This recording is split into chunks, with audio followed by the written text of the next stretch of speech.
There's a lot of distortion going on. People claiming that there is no genocide of Christians in the nation.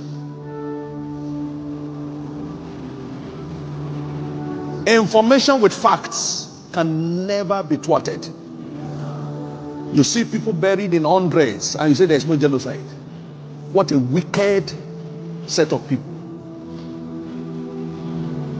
I agree there are people killed in other places for other reasons. But this one is very clear. And gradually is eating down to the south, southwest, southeast, and many so-called leaders for their personal interests are claiming it's not true.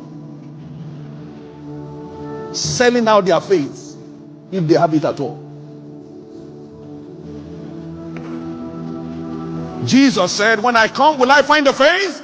And we are standing here to say to Jesus, the faith will keep standing. Raise your voice in a few seconds.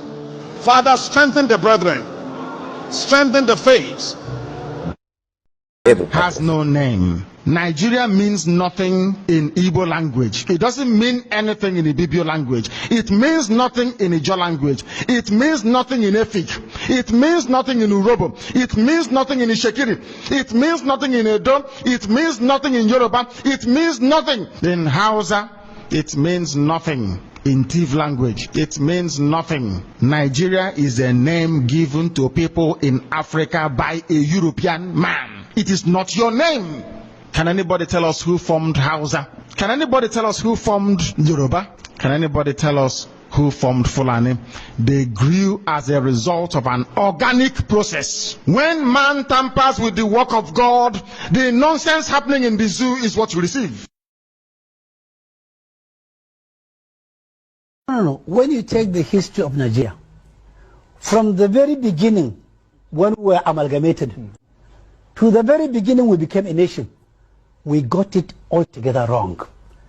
You bring in people of different culture, different beliefs, different socialization, different milieu, different outlooks, merge them together by force to form a nation. Yes. Thank you very much. Comes back to her because she said no other person. It is not possible. It's not possible. This persecution of the Igbo people, this orchestrated, almost global persecution of the people stops with me. It cannot happen.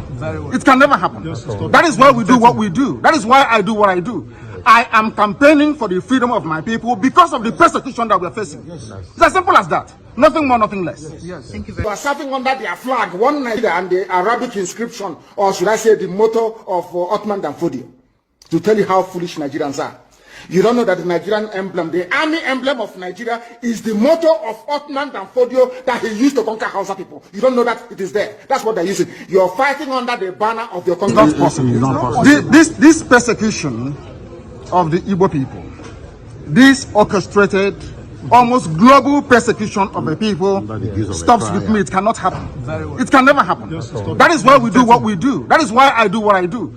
I am campaigning for the freedom of my people because of the persecution that we are facing. It's as simple as that. Nothing more, nothing less.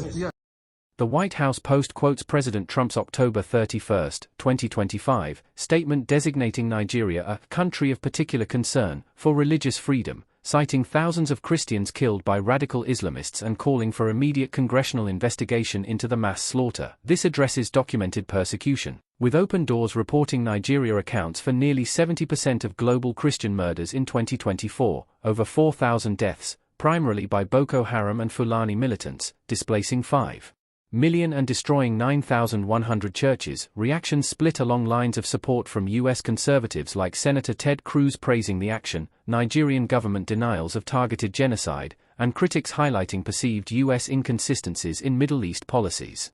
The Secretary Rubio's post endorses President Trump's designation of Nigeria as a country of particular concern for religious freedom, highlighting the slaughter of thousands of Christians by radical Islamists and Fulani militias, with Open Doors reporting over 5,000 Christian deaths in 2024 alone amid escalating jihadist violence.